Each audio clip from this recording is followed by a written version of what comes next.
two different narratives about the same incident that happened on Lick Creek in Ozark County, 1818, December 5th. We're going to hear from the second narrative right now on Ozarks History.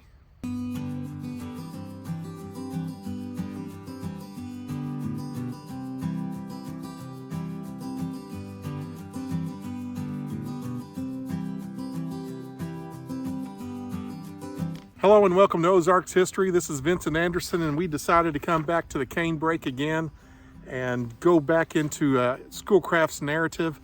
He actually wrote one book in the 1850s about the narrative that we have been reading from, and also he also has another narrative that's actually from 1821. And so we're going to find out a little bit more information, and we can judge in between what's actually going on. As we begin this narrative, this is Schoolcraft leaving Arkansas, heading up into Missouri, into Ozark County. December 5th, 1818.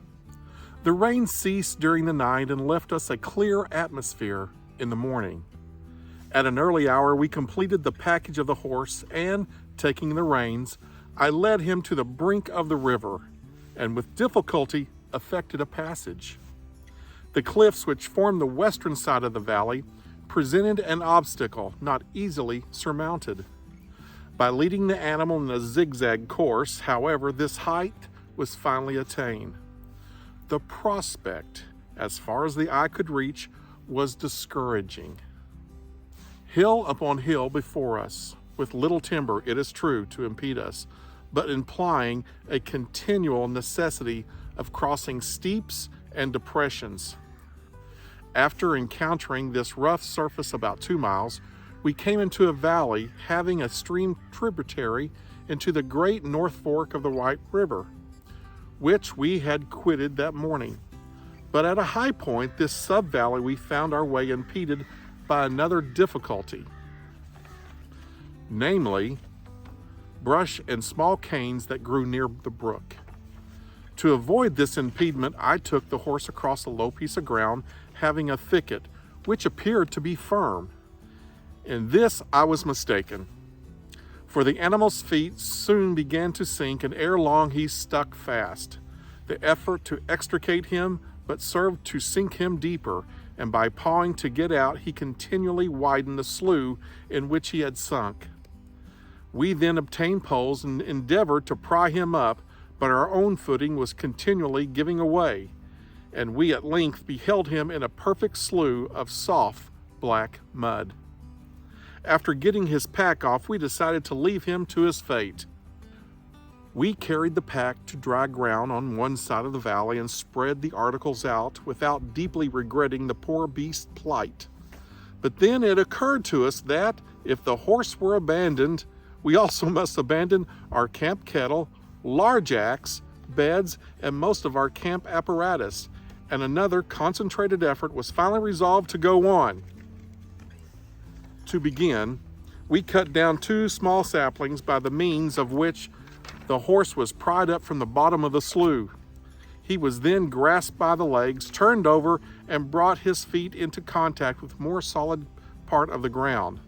A determined effort, both of the horse and help, now brought him to his feet.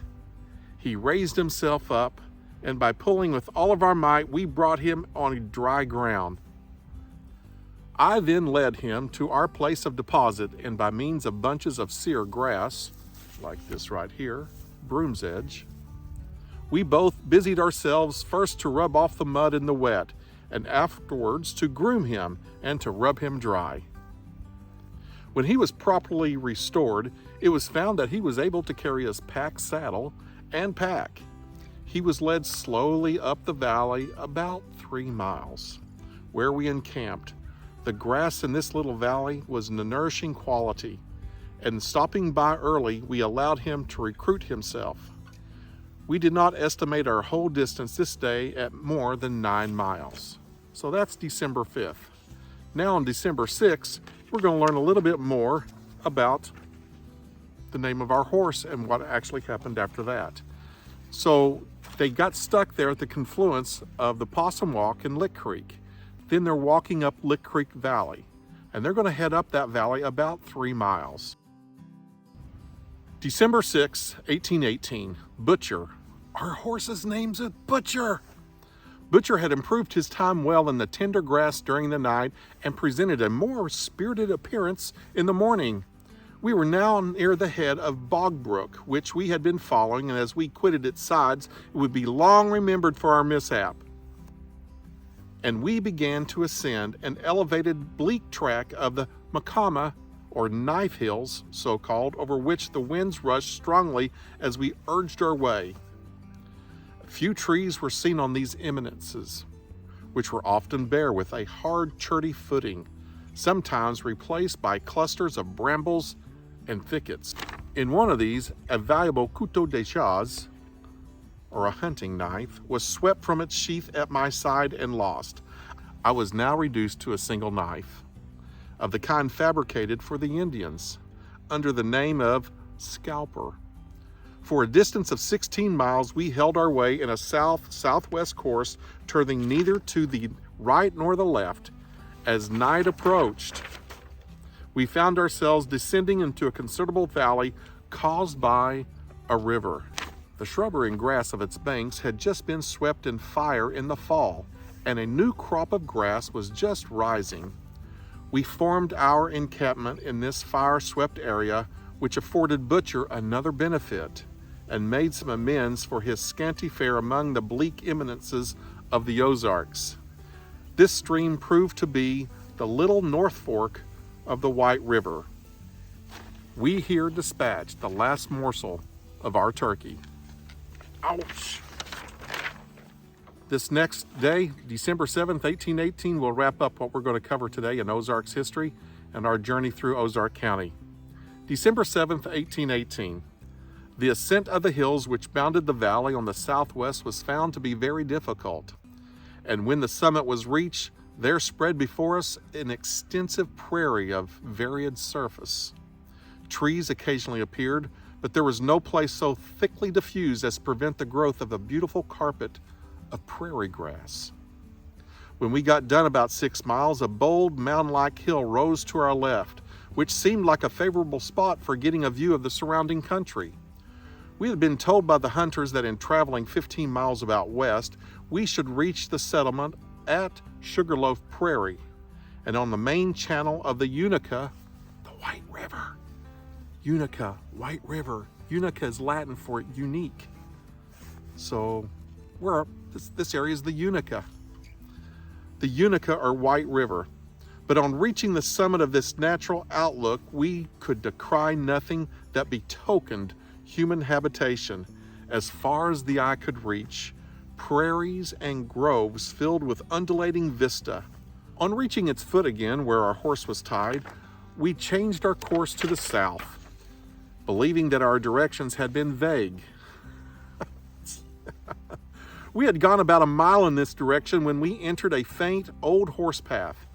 This gave animation to our steps, and we pursued about 3 miles when it fell into another plainer path, having fresh tracks of horses. We were now on elevated ground which commanded views of the country all around. Suddenly, the opposite side of a wide valley appeared to open far beneath us, and stepping forward for a better scan, the river of which we were in search presented its bright, broad, and placid surface to our view. At several hundred feet below, we stood admiringly on top of a high, rocky, precipice cliff. Instinctively to shout was my first impulse. My companion, as he came up, also shouted. We had reached the object of our search, the Unica River, the White River. It's beautiful, isn't it? Before we wrap up, I'm going to give you a few observations that I've got about Schoolcraft and what he wrote down in his journal. First of all, he was talking about when old Butcher, the horse, who got stuck in the bog, the swamp, the slough, they finally pulled him out. And when they pulled him out, they wiped him down with sear grass, S-E-R-E, sear. Now, that means a dried out, withered grass. During this time, what would he see in that very area? Right up above that swamp and bog would be this right here.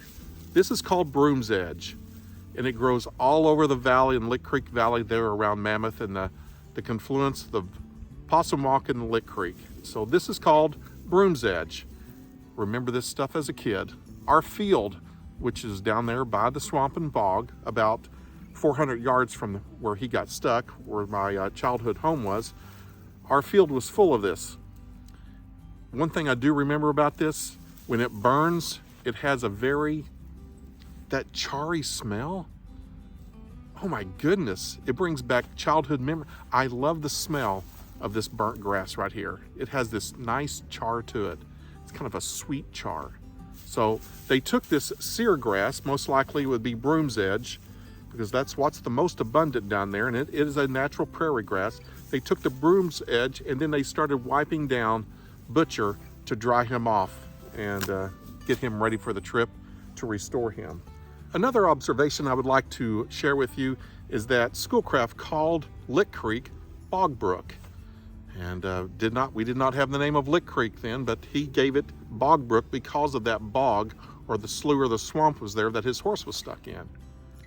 So Schoolcraft started traveling up Bog Brook or Lick Creek, and he went up about another 3 miles from Mammoth in the valley there. And so there are fields all along and prairies.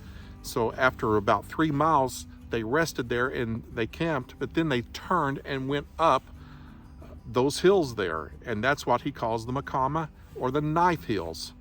And up on those hills, he lost a scalping knife. It was a knife that he was using as a butcher knife for cleaning turkeys or skinning whatever game he could find to eat.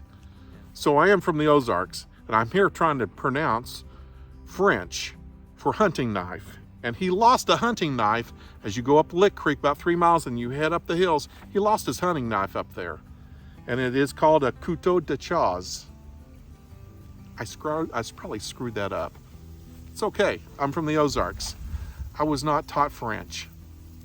So, and the other observation is that I just really like, and I've called the White River this every so often in my mind and my heart, but it's the Unica River. It's unique, and it is unique. It's a beautiful river, and they came out right up above Oakland, Arkansas, between Oakland and Pontiac, Missouri and Oakland, Arkansas. They came out right in through there. That's the other observation I wanted to give to you. I want to thank you very much for following us today on Ozarks History, for all your patronage, for helping us out, for liking and subscribing. Thank you for going down to our sponsors down below also. One of our sponsors and affiliates that we work with is Cabela's and Bass Pro Shops. And right now we are focusing on the Trapper's Trowel. 22-inch Trapper's Trowel, you put that in your hand. You don't have to be a trapper. If you're a gardener, I'm telling you what, this spring, you're going to want a Trapper's Trowel. It is just a handy little piece, cold rolled steel. It's not that little shovel. It's not going to bend or break. It's sharp, and so it'll dig into the ground. Whatever. Thank you very much for checking in with Ozarks History. We're going to be with you in just a few more days. We're going to have some more fun. We're going to talk about some things in the Ozarks and down here on the White River. Have a great day. Bye-bye.